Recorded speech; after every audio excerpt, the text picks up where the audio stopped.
My interest in my career began at a fairly young age in comparison to most. As they do now, video games influenced much of my life as a child. I got my first gaming console very early, around 10 years old. For Christmas, my parents got me an Xbox 360. I did dabble in the world of gaming previous to this, but it was very minor in comparison to the amount of time I poured into this console. A few years later came the world of computer games. My parents once again got me a Christmas present, which ended up being a gateway to a world of new opportunities. My first laptop. My first game on this new laptop was the incredibly popular game at the time, Minecraft. Along with the realm of possibilities brought by this game, my first experience my first experience with online friends. My parents were obviously skeptical of random people from across the globe talking to their 13-year-old son, but thankfully they were not completely against the idea. Through Minecraft, I met many people that I still know today.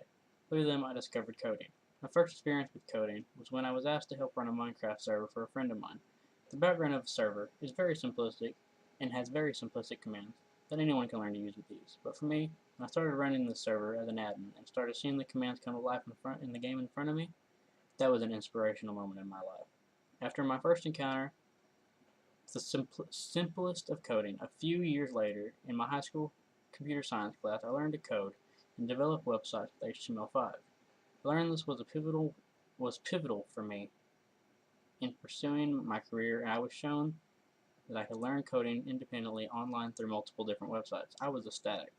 Within a year's time, I had grasped a basic understanding of JavaScript, HTML, and CSS from independent study. My parents soon realized how interested I was in this field and decided to help me expand my knowledge.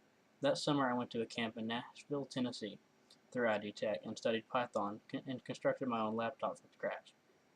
I was in absolute euphoria. Everything about the camp was incredible. Everyone I met was as nerdy as I was. We all had similar interests, which was very different from the people I met in rural Oklahoma. The knowledge there was invaluable. I learned ins and outs from experts in the field I was so deeply in love with.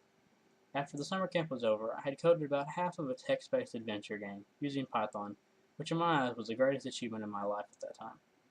Fast forward to the summer following the junior year. I managed to land myself an internship with a company known as Fanflix. My job description was a WordPress editor intern.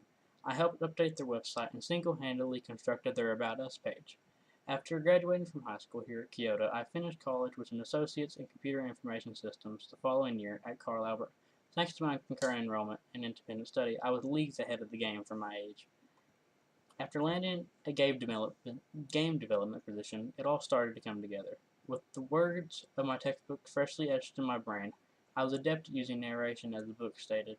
Narration involves telling a story. Telling stories is very important part of any good game. Narration should prolong the exciting parts of a story and shorten the routine facts. Keeping this in mind, developing the plot line to a game story is a very good way to keep players interested, and also not boring them to death, even though it had not been the easiest route, and certainly was not without any slip-ups along the way. Following my dream of developing video games from 13 years old until now has been the best decision of my life.